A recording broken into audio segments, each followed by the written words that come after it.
Down the Rabbit Hole, Chapter 1, Who's Your Daddy? It was the middle of the night, maybe 2 a.m. My father was on the road, and my sister, mother, and I were living on Bend Lane in the house right next door to Gama and Da. I was awoken by my mother's screams and a man yelling at her not to do this. It was a startling way to be awoken, but because her screams were directed at someone other than me, I felt relieved.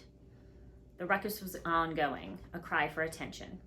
For Christ's sakes, woman, fine, I'll investigate. I tentatively opened my bedroom door.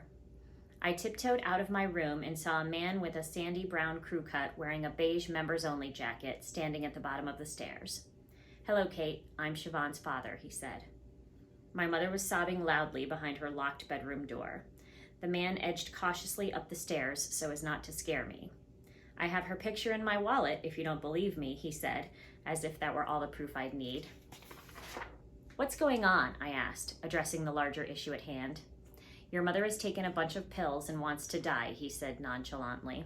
He was now far more concerned with my opinion of him than he was with my mother's well-being. "She won't let me call the police because she's afraid they'll take you and Sibby away from her." "She won't let you call the police because they'll find her drunk and on drugs," my good-humored God voice corrected him in my head. I smiled. There was God, holding me, making a joke, letting me know everything was going to be okay.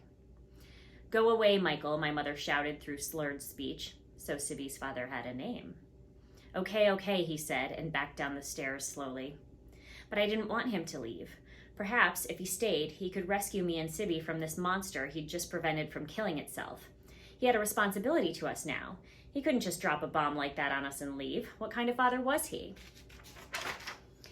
My mother threw open her bedroom door and grabbed me in a hug. She reeked of vodka, her face and tip of her nose were bright red, her eyes bloodshot and strewn with tears. So she looked pretty normal, only she was crying. The most unusual thing so far was that she was hugging me. "Get out of here, Michael," my mother yelled again. He took a beat, then turned and left. My mother broke down in tears again. "I love you and Sibby so much," she sobbed. "I never want anything bad to happen to you." She didn't realize that she was the bad thing that continued to happen to us. I wondered why, if she had taken a bunch of pills, as Michael had said, she was still coherent.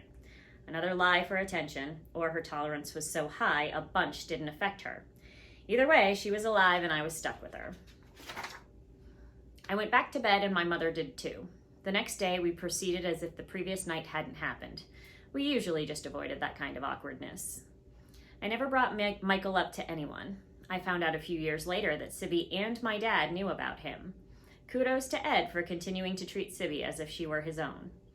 "Eddie isn't your real father," I had heard Denise drunkenly disclose what I had believed was a lie to my innocent sister late at night when she did her best brainwashing. "Who is, Buddha?" Sibby naively replied. Yes. My mother, full of rage, claiming to have been knocked up by the god of nonviolence.